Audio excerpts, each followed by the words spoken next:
La aparición de Europa en el mapa americano y de América en el europeo produjo a ambos lados del océano las mismas incertidumbres y creó los mismos interrogantes. Uno de ellos, quizás el más decisivo, se refiere a la naturaleza del otro. Esta diferencia es el germen de toda conquista, y sobre ella se edificó un mundo lleno de contradicciones que intentó resolver sus tensiones con interminables improvisaciones. Resultó ser que el otro nunca fue el mismo.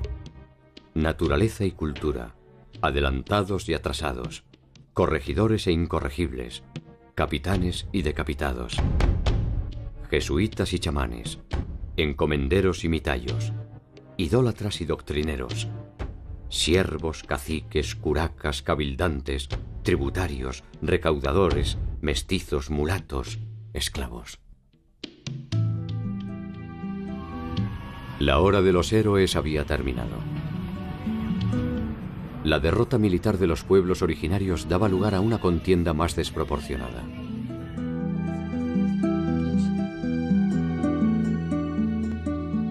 ¿Cómo se inventó el mundo colonial latinoamericano?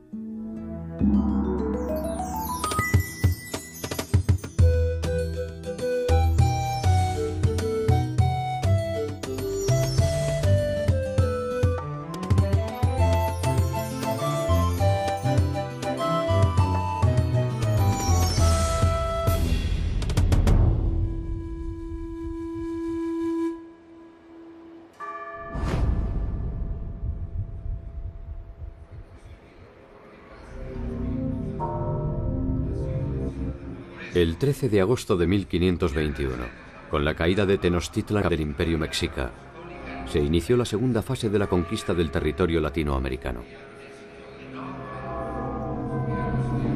Por primera vez una batalla decisiva pone a los españoles frente a un territorio de vasta complejidad e innumerables posibilidades de lucro. Tenochtitlan, la ciudad flotante que había maravillado a los conquistadores, había quedado en ruinas.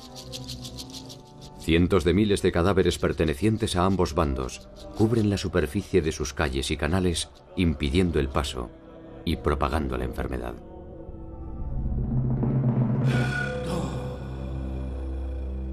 Los mexicas habían estado sitiados 3 meses sin agua potable, sin alimentos, y entonces lo único que querían era huir de la ciudad. Este fue, yo creo que uno de los momentos de mayor humillación para los mexicas, cuando tuvieron que huir de su propia ciudad y además ser sometidos a el saqueo, los vejámenes y los robos por parte de los españoles y de los tlaxcaltecas, ¿no? En particular les dolía el de los tlaxcaltecas. La derrota final de los mexicas fue obra del intelecto de Cortés y del coraje de sus aliados nativos, entre ellos los tlaxcaltecas, quienes fueron de hecho los vencedores de sus históricos enemigos. Después de la conquista española, de la derrota de los mexicas, se puede decir que en realidad, pues, la mayoría de los indígenas no se consideraban conquistados, porque de hecho ellos habían sido aliados de los conquistadores, y las estructuras políticas de la mayoría de los pueblos indígenas seguían básicamente intactos. Seguían teniendo los mismos gobernantes, que ahora eran aliados de los españoles, seguían teniendo la misma organización social, seguían funcionando básicamente de la misma manera. Los tlaxcaltecas se habían liberado del yugo mexica y pueden reclamar su porción del triunfo. Cortés supo honrar los compromisos asumidos con sus aliados y con ello da un testimonio cabal de las ventajas de la sumisión a Carlos V.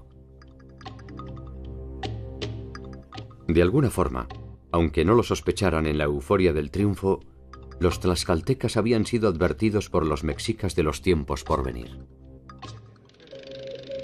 Los mexicas y los tlaxcaltecas se gritaban todo tipo de insultos, ¿no? Como te vamos a comer, eres como un perro, todo tipo de cosas. Pero uno de los insultos que le gritaban los mexicas a los tlaxcaltecas era que cuando veían que los tlaxcaltecas estaban destruyendo la ciudad, les decían, sí, síganla destruyendo. A nosotros no nos preocupa porque nosotros sabemos que las van a volver a construir. Porque si nosotros ganamos esta guerra, los vamos a hacer construir piedra por piedra la ciudad. Y si los españoles ganan, los van a hacer construir la ciudad para ellos. Y eso acabó siendo absolutamente cierto, porque unos años después Cortés decidió establecer la capital española en el lugar donde había estado Mexico Tenochtitlan, es lo que ahora es la Ciudad de México, y justamente fueron los propios indígenas, los aliados de los españoles, fueron los que ayudaron a reconstruir la ciudad, solo que ahora era para beneficio de los nuevos conquistadores. La construcción de una nueva ciudad resultaba una medida de carácter menor frente a la empresa que se avecinaba: gobernar un territorio poblado por más de 12 millones de personas. Lo que explica el que muchos pueblos indígenas se aliaran directamente a los españoles era que creyeron que este dominio español iba a venir a sustituir al azteca, que había sustituido al chichimeca, al tepaneca, y el tepaneca había sustituido al tolteca, y el tolteca había sustituido al teotihuacano, pero que iba a seguir siendo una transacción económica entre dos poderes completamente independientes y autónomos, digamos, que solo iba a ser una relación contractual económica. A lo largo de los siguientes 50 años, el poder español lo que intentó fue lograr establecer su autoridad sobre estos pueblos indígenas sin destruir su organización política y social. Los españoles habían descubierto en el Caribe que si causaban disrupciones demasiado grandes en la población, como pues destruir los señoríos, esclavizar a los indígenas, lo único que iban a provocar era el exterminio de la población, y que pues una tierra como México no le serviría de nada sin una población indígena que explotar. El nuevo orden no parecía ser sustancialmente diferente al que habían establecido los mexicas. Las antiguas élites gobernantes mantenían sus privilegios a cambio de algunas pequeñas concesiones.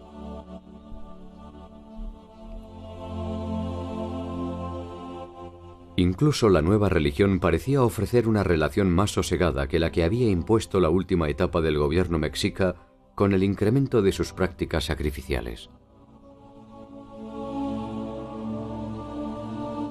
En apariencia al menos, las condiciones tributarias solo cambiaban el destinatario de los bienes que se producían.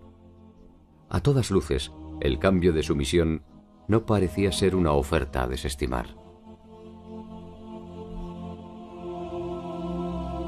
Yo creo que si los indígenas hubieran tenido plena conciencia de lo que implicaba el dominio español, la pérdida de su religión, la pérdida de sus costumbres, la pérdida de su lengua, incluso el trato peyorativo a sus instituciones, hubieran presentado mayor resistencia. Este dominio se manifiesta mediante la incorporación de los indígenas en calidad de vasallos de Carlos V. A partir de este nuevo estatus jurídico, se establece la obligación de tributar a la corona. De esta manera, los conquistadores recuperan el dinero invertido, reservando un porcentaje para el rey. Bueno, hay que pensar que la conquista de América, si bien se hizo en nombre del rey, en realidad fue fundamentalmente financiada por los propios conquistadores. Entonces, esta actividad, que era casi privada, es una mezcla de lo público y lo privado, muy típico de la época del antiguo régimen, desarrollaba o permitía desarrollar un sistema de dones y contradones. Por el hecho de haber realizado la conquista en nombre del rey, el rey estaba obligado a ofrecer ciertas mercedes.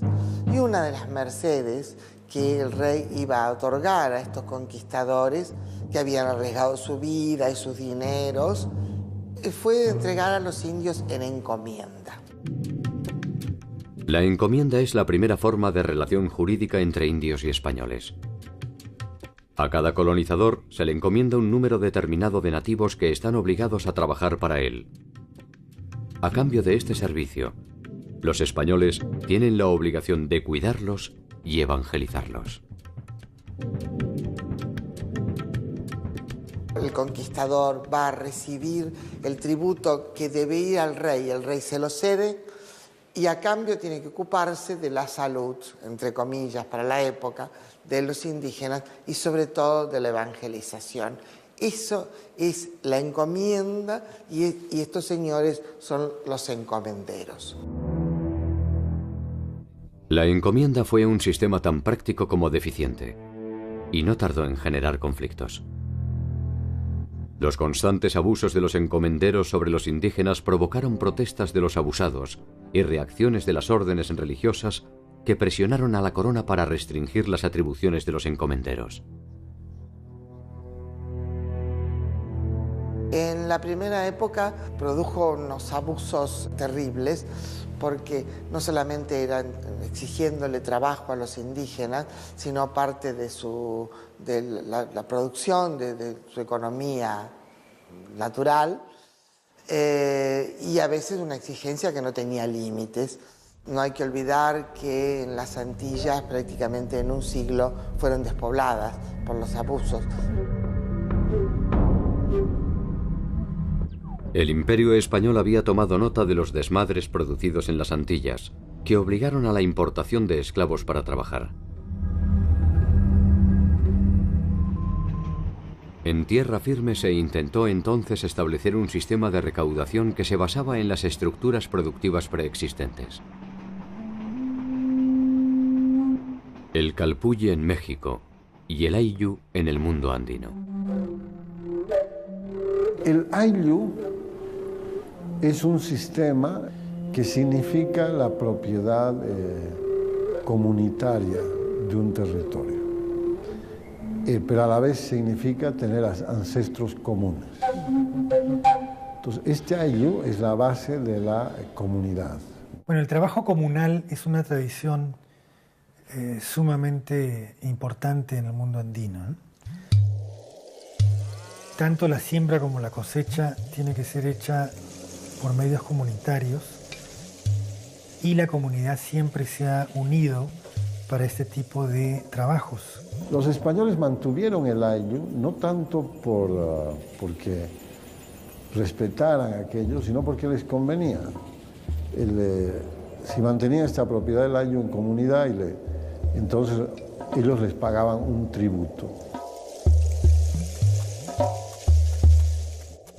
Tanto los pueblos mesoamericanos como los andinos poseían una cultura tributaria.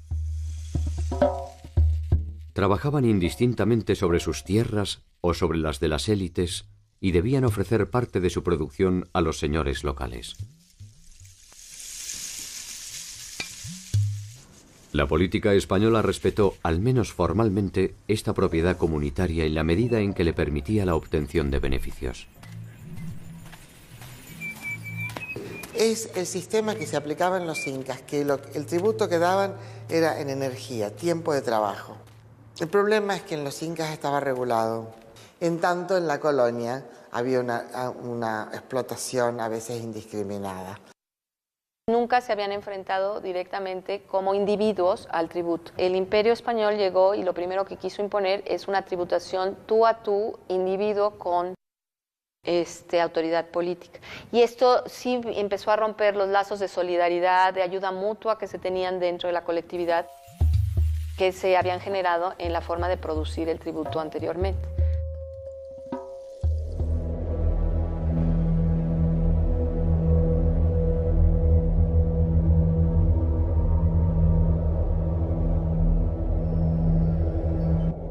El diseño del Nuevo Mundo fue un largo viaje de marchas y contramarchas que, al menos formalmente, buscó siempre establecer una noción de orden.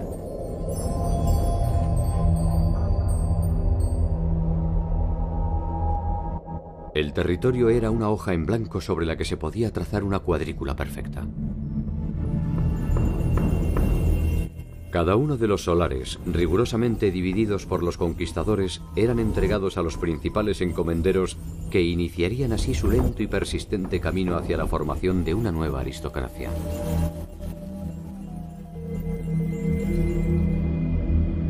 Se hacen dos grandes virreinatos que duran como tales hasta el siglo XVIII, que es el Virreinato de Nueva España, que abarca México, Guatemala, Panamá, y el Virreinato del Perú, que toma prácticamente toda América del Sur. Recién a finales del siglo XVIII, en los últimos tercios, se crea el Virreinato de Nueva Granada, que separa Ecuador, Colombia Venezuela del Perú, y el virreinato del Río de la Plata, que toma todo lo que es la actual Argentina, Uruguay, Paraguay y casi buena parte de Bolivia. Estos vastos territorios exigen una organización adecuada que persigue objetivos variados.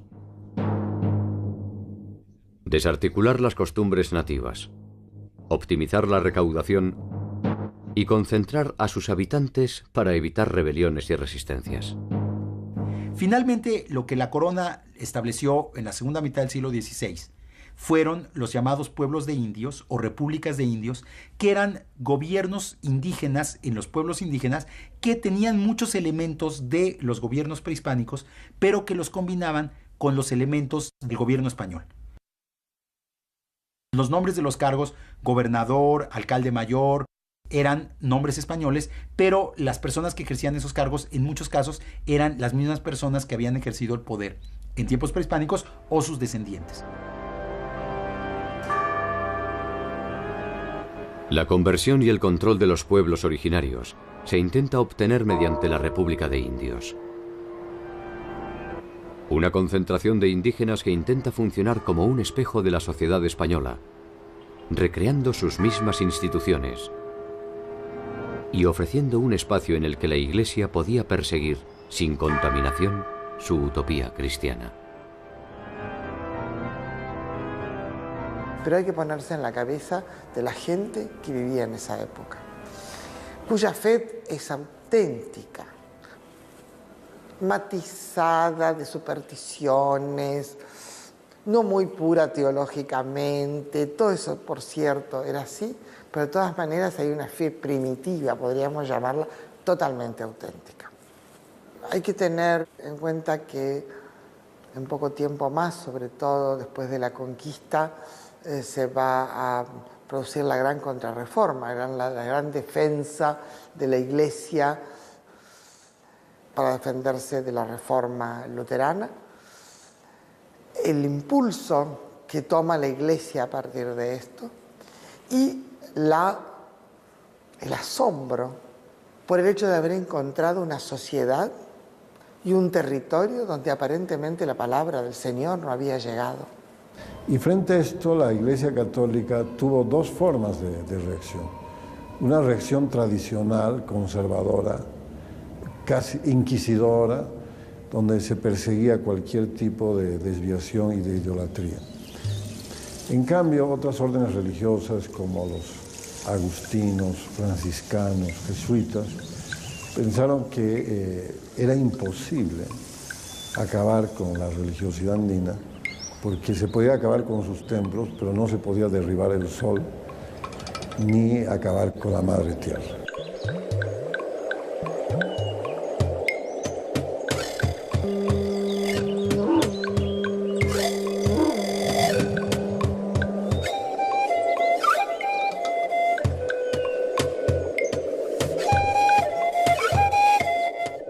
La llamada conquista espiritual produce sin dudas una desarticulación más extrema que las imposiciones de corte político o económico. Las religiones politeístas suelen ser más permeables ante la aparición de nuevos dioses. Las monoteístas, en cambio, son necesariamente fundamentalistas, puesto que reposan sobre un paradigma demasiado rígido como para tolerar digresiones.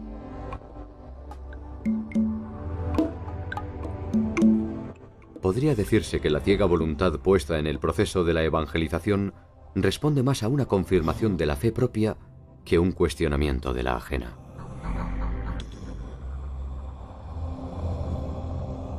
En los primeros años, el éxito de la evangelización fue inmenso. Los frailes bautizaron a miles de indígenas, los indígenas asistían por millares a las misas. Parecía que el éxito militar había sido acompañado por un éxito religioso. Una evangelización que tiene tramos, que tiene un periodo muy ingenuo, creyendo que con bautizarse lograba la evangelización real. Después se dan cuenta que se necesita la catequesis, etcétera, que es necesario llevar cada vez más sacerdotes y más evangelizadores en general. y que es una tarea muy difícil y muy lenta, pero bueno, nunca se renuncie a esa tarea, nunca.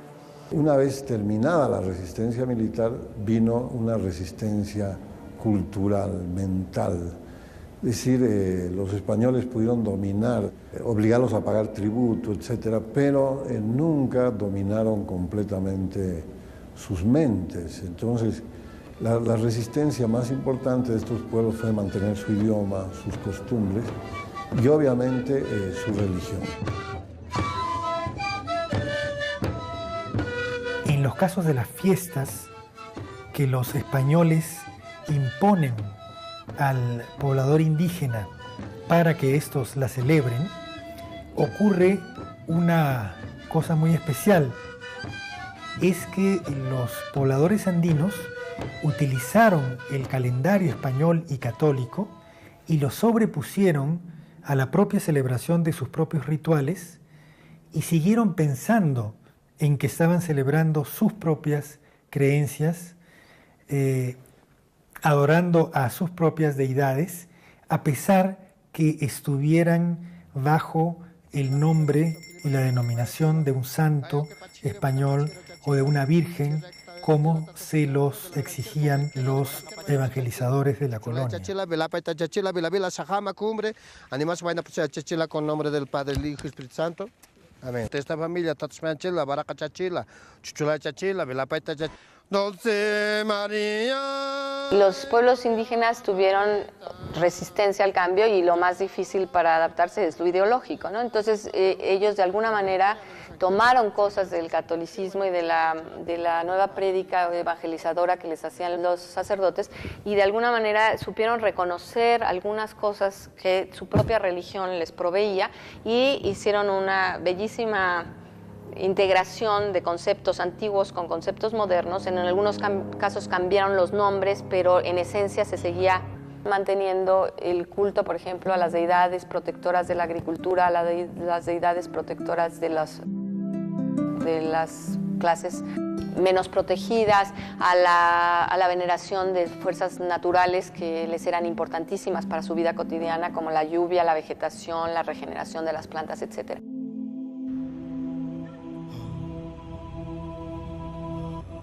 Estas continuidades religiosas prehispánicas producen una reacción que dará inicio a un interesante proyecto llevado adelante por una segunda generación de religiosos.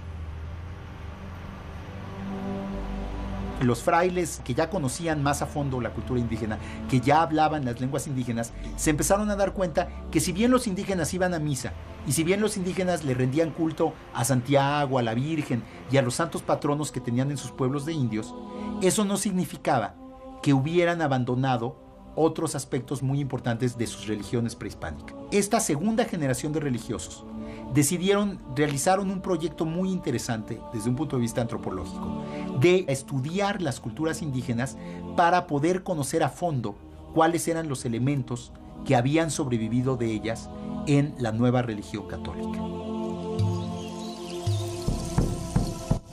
Esto da origen a una serie de obras memorables entre las que destacan La historia de las Indias de Nueva España, de Fray Diego Durán.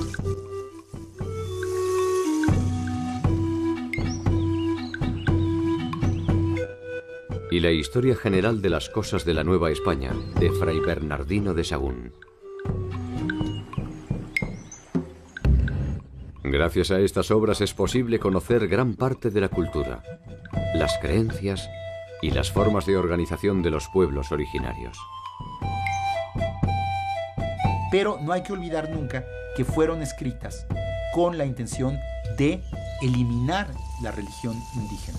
Es decir, que era un conocer para mejor cristianizar.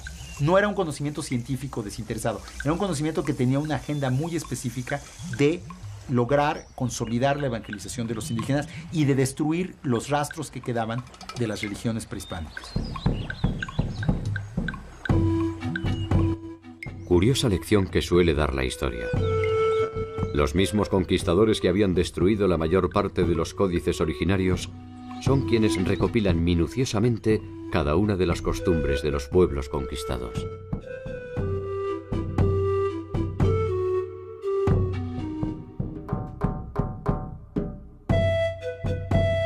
Tanto Sahagún como Durán persiguen objetivos específicos. Entender para destruir. Sin embargo, en ocasiones sus crónicas se abandonan a una contemplación que ofrece una visión distintiva de los vencidos.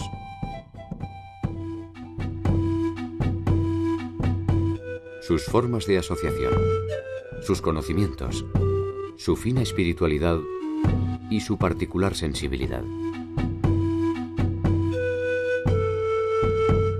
En síntesis, aflora la generosa humanidad que les fue negada por el conjunto de los conquistadores.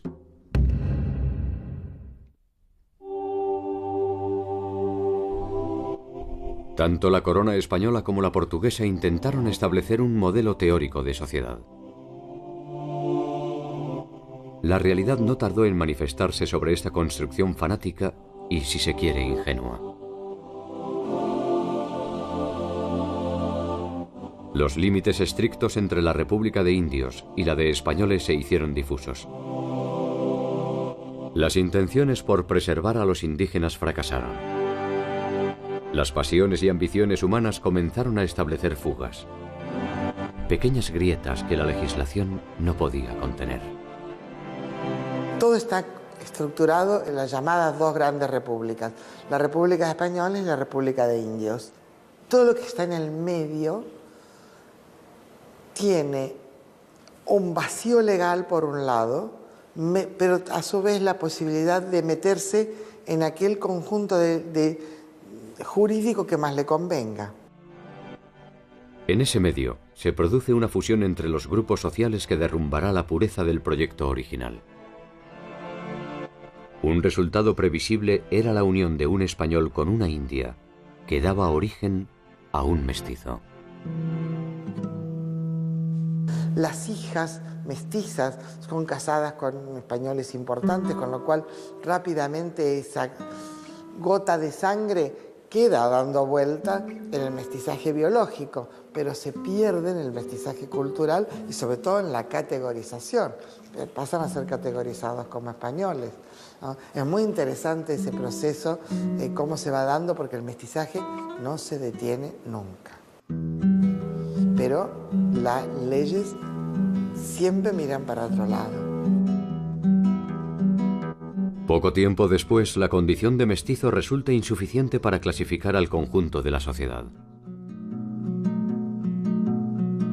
Castizo, mulato, morisco, torna atrás, lobo, zamballo, cambujo, barcino, coyote, chamizo, jíbaro, tente en el aire y no te entiendo son algunas de las maneras de establecer las nuevas categorías de desclasados.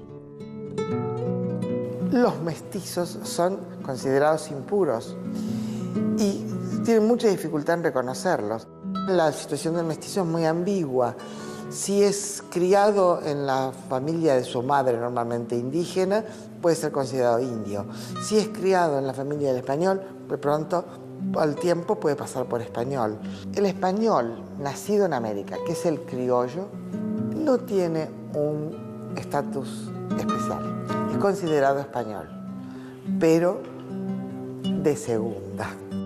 No hay una legislación separada para españoles americanos o españoles peninsulares. Hay sí una legislación especial para los indígenas, todo el tiempo.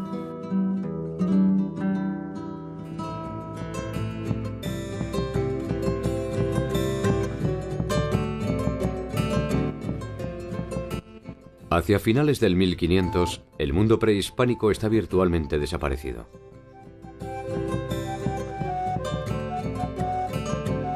Al mundo soñado por españoles y portugueses no le va mejor.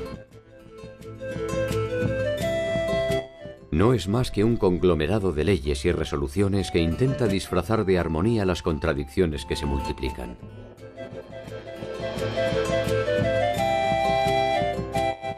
Latinoamérica se abre paso a su propio tiempo histórico. Una versión distintiva, original y profundamente desgarradora se precipita sobre toda la extensión continental.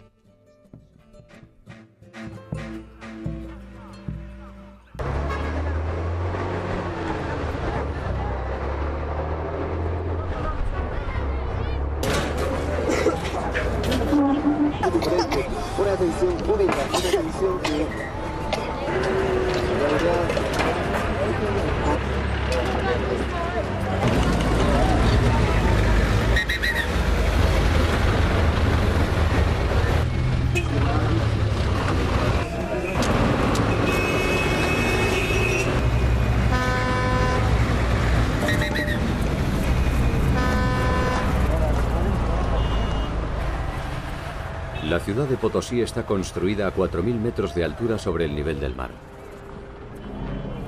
Fue fundada por los españoles en 1545, a raíz del hallazgo de una importante veta de plata en el Cerro Rico de Potosí.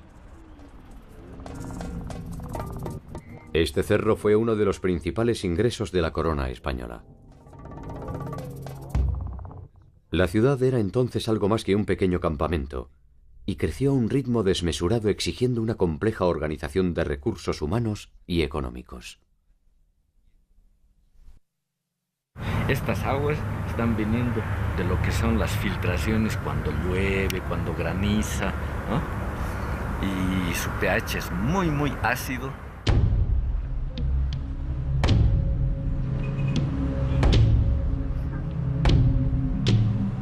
La plata se producía en el Cerro Rico de Potosí, se procesaba en ingenios que estaban situados en la villa.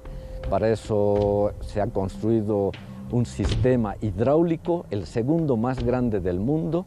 Se han construido ingenios para que puedan funcionar ruedas hidráulicas, que era el único equipo prácticamente industrial.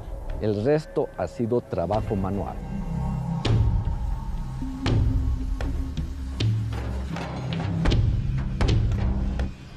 La mina se mantiene activa en la actualidad y si bien los tiempos han cambiado y la tecnología ha optimizado la explotación, una primera mirada se convierte en un viaje al pasado.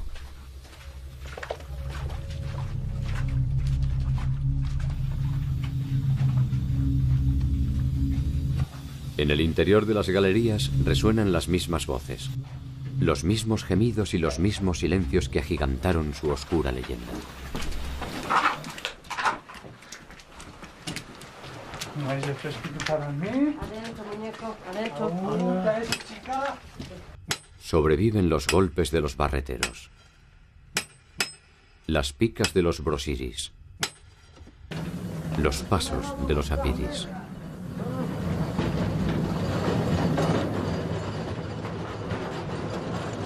Durante el Imperio Inca, la población estaba obligada a realizar turnos de trabajo obligatorio para beneficio de los curacas locales que representaban al incario.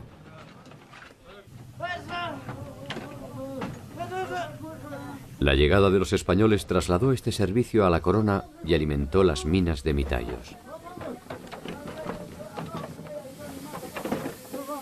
La mita es un turno de trabajo que había en la época incaica. Una forma de dar el tributo era o en especie o en turnos de trabajo. Y esto de la mita, él lo adoptó para crear un trabajo obligatorio en las minas. La diferencia es que el Inca retribuía con una serie de obras a aquellos que hacían la mita.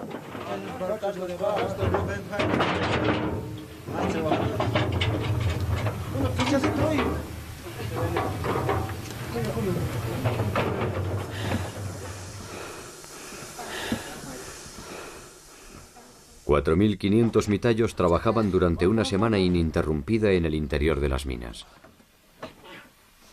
Al finalizar, tenían 2 semanas de descanso.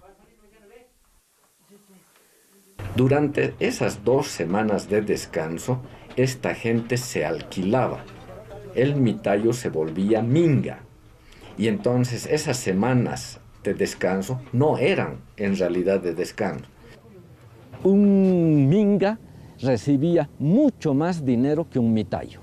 Y de ahí era que más o menos podía tener algún beneficio, que le dé alguna ganancia a su estada en Potosí.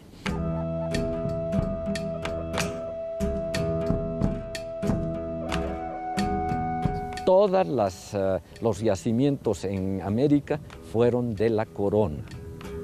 La corona aprovecha el trabajo forzado de los nativos para su enriquecimiento. La corona recibía 1/5 de la producción y el resto era de los mineros. Los mineros a su vez contrataban o pagaban a los mitayos 2 reales por semana. Este es un monto sumamente bajo y como era trabajo de coacción, los nativos tenían que venir a Potosí con su comida, con su ropa, porque los 2 reales no alcanzaba prácticamente para nada. La leyenda sostiene que la cantidad de metal extraído del Cerro Rico sería suficiente para construir un puente de plata que uniera Madrid y Potosí. Ese puente hipotético sin duda se hubiera construido con el sudor de los mitayos. Cada 7 años, cada uno de ellos debía cumplir 1 año de trabajo obligatorio en las minas. En los momentos de mayor producción, Potosí albergó más de 13.500 hombres provenientes de distintas y distantes regiones del mundo andino.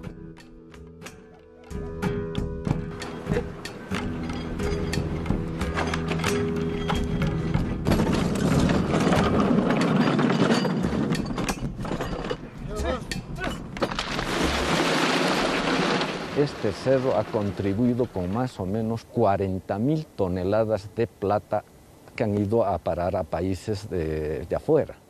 Parte de esa plata obviamente ha servido para fundar o tener una ciudad a estas alturas, a 4.000 metros de altura prácticamente, y que haya sido reconocida por la UNESCO como Patrimonio de la Humanidad.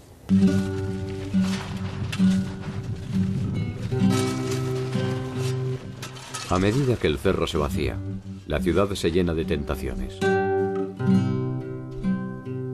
Los mitayos viven en las parroquias de los suburbios, muchos de ellos lejos de sus familias, juntando uno tras otro los reales que les permitirán, además, pagar el tributo que les exige el rey por la gracia de haber sido descubiertos.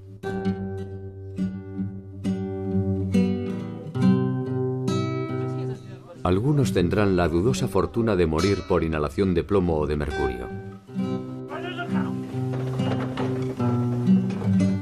Otros solo podrán derrumbarse en el carnaval de la ciudad.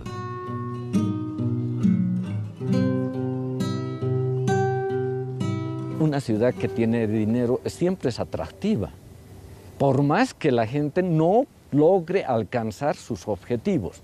Uno prefiere vivir en una ciudad atractiva, donde hay comercio, donde habían muchas festividades, se festejaba mucho, se tomaba mucho y no querían regresar ya a sus años. Entonces empieza a haber un despoblamiento de las provincias mitarias.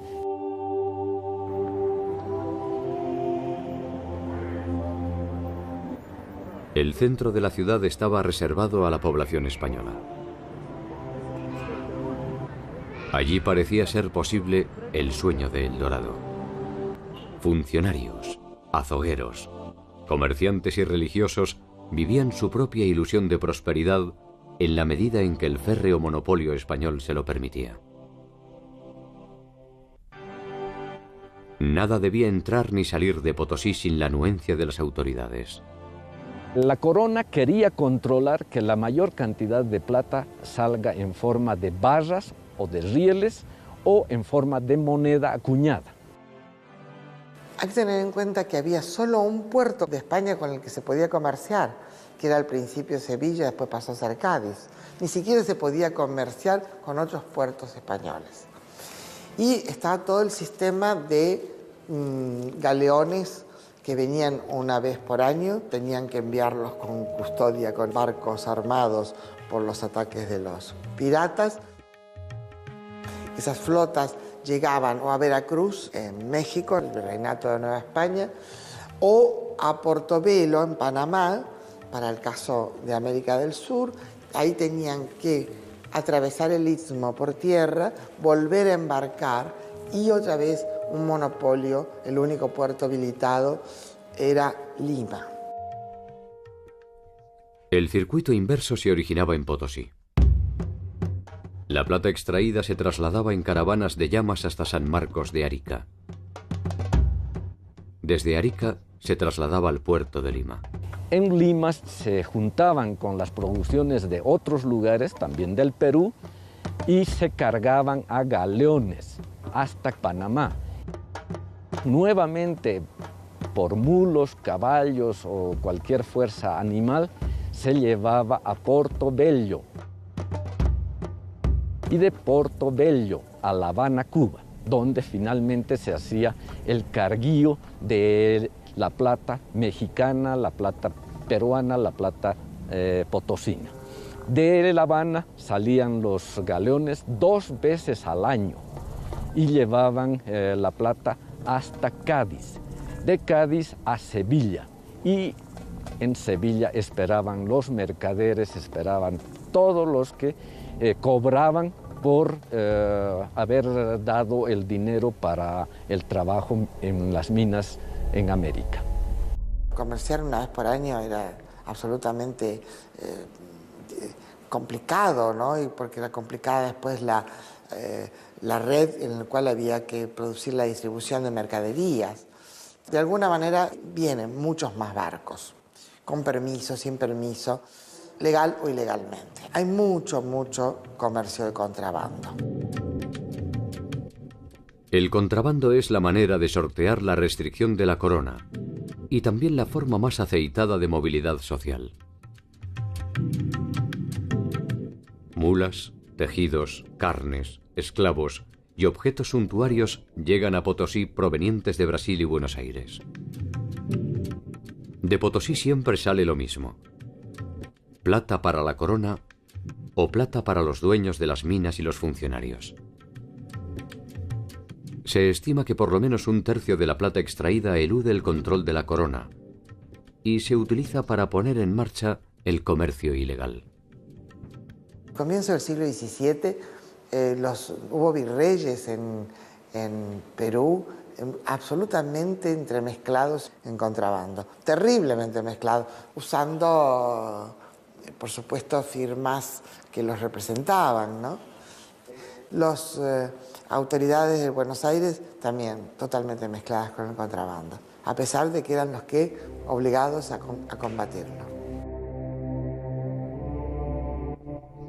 El tránsito hacia una economía mercantil se produce sin reparar en los caídos. La invasión europea modifica irreversiblemente el orden político y social. El repliegue de los pueblos originarios se tensiona entre la necesidad de mantenerse dentro del nuevo esquema y conservar de alguna forma la tradición que les da sustento. Los pueblos de indios y las reducciones concentran a la población. El control de estas unidades se establece por medio de prebendas y compra de voluntades. Los viejos lazos de relación de los pueblos se fueron perdiendo, hasta casi desaparecer. La supervivencia física también se vio repentinamente amenazada. Lo que sí debilitó seriamente a la sociedad indígena fueron las epidemias a todo lo largo del siglo XVI y principios del siglo XVII. Empezando por la epidemia de viruela durante la conquista, en los años 30, sobre todo en los años 40, hubo otra oleada de epidemias muy brutales, y en los años 70 del siglo XVI hubo una tercera oleada de epidemias. Que venga cualquier persona contagiada de viruela de otro lugar, un comerciante, uno que se dedicaba a traer sal, cualquier insumo, se contagiaba, venía aquí y aquí había una acumulación grande de personas. Entonces la enfermedad se propagaba muy fácilmente. La catástrofe demográfica ha producido alguno de los más encendidos debates a propósito de las consecuencias de la conquista. La estimación acerca de la población originaria en el momento del contacto genera los primeros desencuentros entre los estudios demográficos. No tenemos cifras exactas, nada por el estilo, pero hay estimaciones que hablan de que murieron hasta el 90% de los indígenas. Es decir, 9 de cada 10. Hay otras estimaciones un poco más moderadas que hablan de 3/4 partes. porque igual es muchísimo. Ha sido bastante común darle más peso a las enfermedades, ¿no?, en la catástrofe, que oscila además sobre una base de 20 millones a una base de 5 millones de indígenas en el momento de la conquista, con lo cual la dimensión de la catástrofe también varía de acuerdo a las variables que los demógrafos estén tomando. Se dice que en Potosí, de acuerdo a Galeano, por ejemplo, que hayan muerto 8 millones de personas. Eso significaría que la mitad de la población que tuvo América vino a morir a Potosí, y esa es una exageración, ¿ya? Capoche, uno de los cronistas mineros, él tenía intereses mineros, minas, ingenios en Potosí, habla en su relación de que al año morían 50 personas. Este número también es tremendamente pequeño. Para 13.500 personas que llegaban al año a Potosí, que mueran 50, no era nada. Estas epidemias sí afectaron todos los sectores de la población indígena. Afectaron a las élites porque murieron muchas personas que tenían conocimientos esotéricos o conocimientos muy restringidos y que ya no pudieron ser transmitidos. Artesanos, religiosos, políticos. Afectaron a los campesinos porque hubo aldeas enteras que fueron despobladas y hubo también muchas tecnologías, muchas prácticas productivas que ya no pudieron sostenerse. Que no es que yo quiera decir que los españoles fueron unos angelitos aquí, pero tampoco no se puede decir que quisieron eliminar a los nativos. No les interesaba eliminar porque eliminaban la mita, que era el valor agregado que ellos encontraban en su negocio minero. El contacto entre europeos y americanos se habría producido tarde o temprano, y difícilmente se hubieran podido evitar las consecuencias bacteriológicas del encuentro. Las epidemias, el exterminio y la guerra ya se conocían en el territorio de la actual Latinoamérica. Pero la naturaleza de la dominación europea resultó desproporcionada para los modos de vida de las sociedades originarias. Abandonados por sus dioses y por sus gobernantes, las responsabilidades colectivas se tornaron individuales y nuevas formas de morir se hicieron presentes en el horizonte. Y ahí podríamos incluir al alcoholismo como enfermedad profesional. Si la gente, después de cumplir su labor, se dedicaba a emborracharse, el alcoholismo traía muchas complicaciones, males hepáticos, males del estómago, cirrosis. El alcohol se utilizó como forma de pago, como forma de dominación.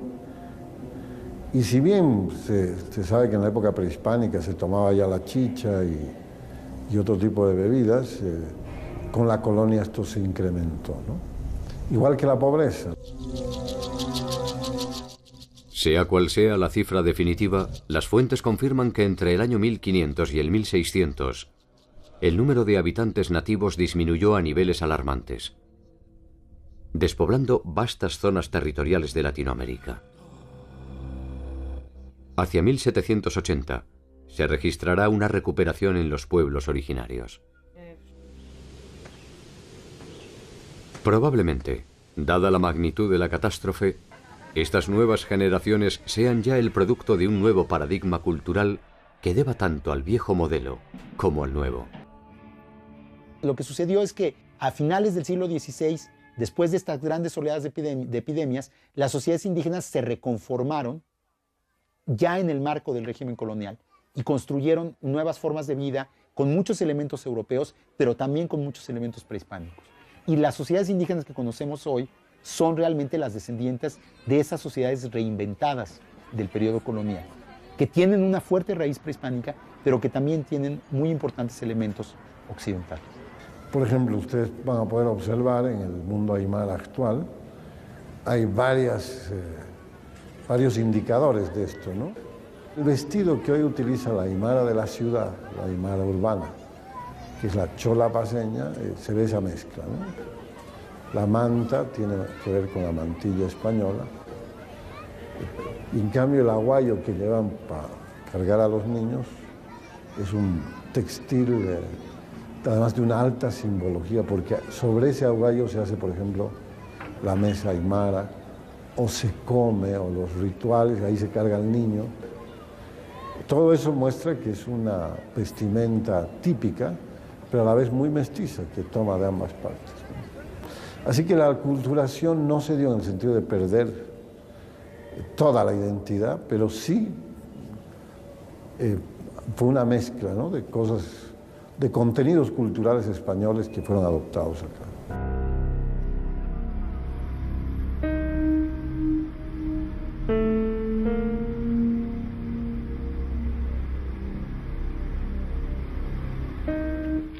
Ninguno de los mundos que se encontraron era perfecto.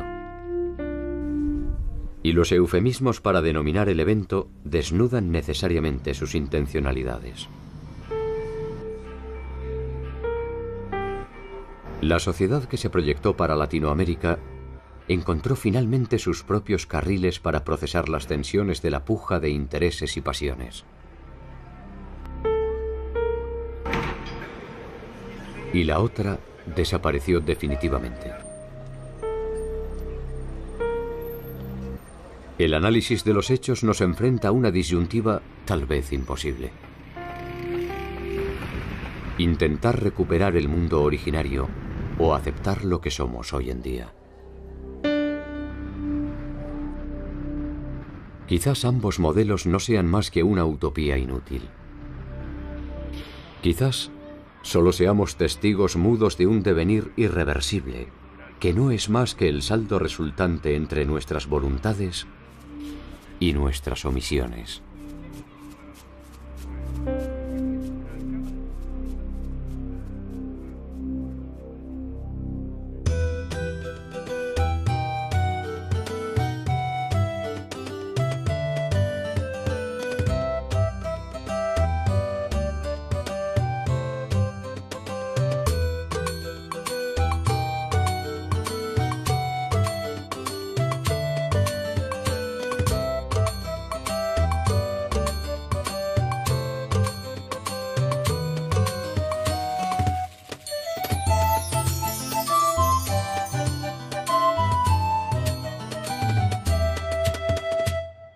Por piedra la ciudad, y si los españoles ganan, los van a hacer construir la ciudad para ellos. Y eso acabó siendo absolutamente cierto, porque unos años después Cortés decidió establecer la capital española en el lugar donde había estado Mexico Tenochtitlan, es lo que ahora es la Ciudad de México, y justamente fueron los propios indígenas, los aliados de los españoles, fueron los que ayudaron a reconstruir la ciudad, solo que ahora era para beneficio de los nuevos conquistadores. La construcción de una nueva ciudad resultaba una medida de carácter menor frente a la empresa que se avecinaba: gobernar un territorio poblado por más de 12 millones de personas. Lo que explica el que muchos pueblos indígenas se aliaran directamente a los españoles era que creyeron que este dominio español iba a venir a sustituir al azteca, que había sustituido al chichimeca, al tepaneca, y el tepaneca había sustituido al tolteca, y el tolteca había sustituido al teotihuacano, pero que iba a seguir siendo una transacción económica entre dos poderes completamente independientes y autónomos, digamos, que solo iba a ser una relación contractual económica. A lo largo de los siguientes 50 años, la derrota militar de los pueblos originarios daba lugar a una contienda más desproporcionada.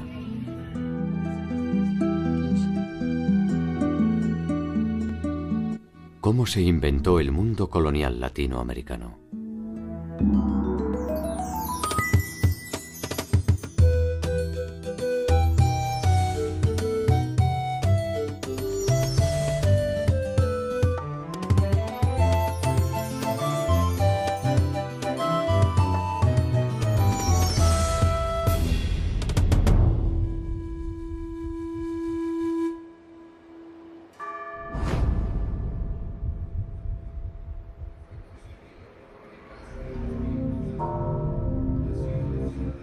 El 13 de agosto de 1521, con la caída de Tenochtitlan del Imperio Mexica, se inició la segunda fase de la conquista del territorio latinoamericano. Por primera vez una batalla decisiva pone a los españoles frente a un territorio de vasta complejidad e innumerables posibilidades de lucro. Tenochtitlan, la ciudad flotante.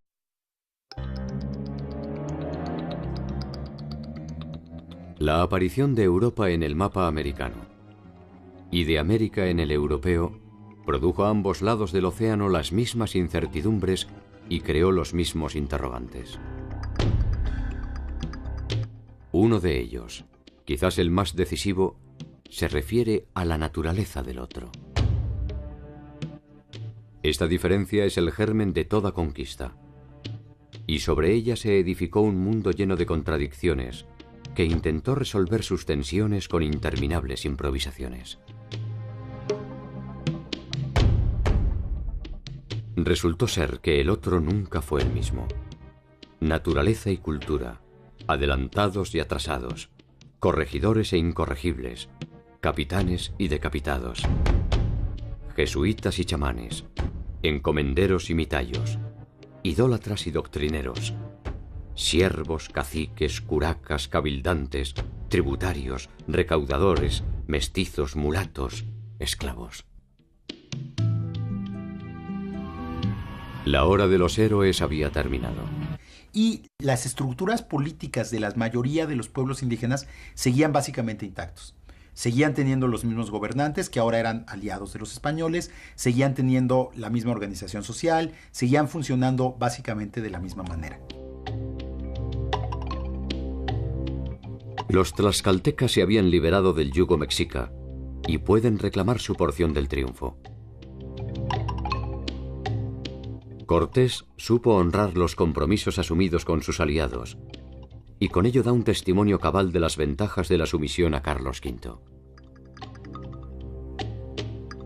De alguna forma, aunque no lo sospecharan en la euforia del triunfo, los tlaxcaltecas habían sido advertidos por los mexicas de los tiempos por venir.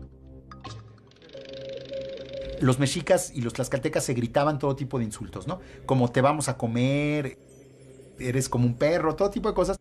Pero uno de los insultos que le gritaban los mexicas a los tlaxcaltecas era que cuando veían que los tlaxcaltecas estaban destruyendo la ciudad, les decían, sí, síganla destruyendo. A nosotros no nos preocupa porque nosotros sabemos que las van a volver a construir. Porque si nosotros ganamos esta guerra, los vamos a hacer construir piedras. El monte que había maravillado a los conquistadores había quedado en ruinas.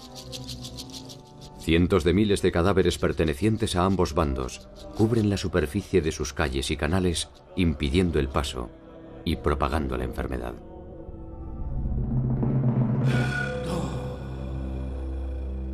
Los mexicas habían estado sitiados 3 meses sin agua potable, sin alimentos, y entonces lo único que querían era huir de la ciudad. Este fue, yo creo que uno de los momentos de mayor humillación para los mexicas, cuando tuvieron que huir de su propia ciudad y además ser sometidos a el saqueo, los vejámenes y los robos por parte de los españoles y de los tlaxcaltecas, ¿no? En particular les dolía el de los tlaxcaltecas. La derrota final de los mexicas fue obra del intelecto de Cortés y del coraje de sus aliados nativos, entre ellos los tlaxcaltecas, quienes fueron de hecho los vencedores de sus históricos enemigos. Después de la conquista española, de la derrota de los mexicas, se puede decir que en realidad pues, la mayoría de los indígenas no se consideraban conquistados, porque de hecho ellos habían sido aliados de los conquistadores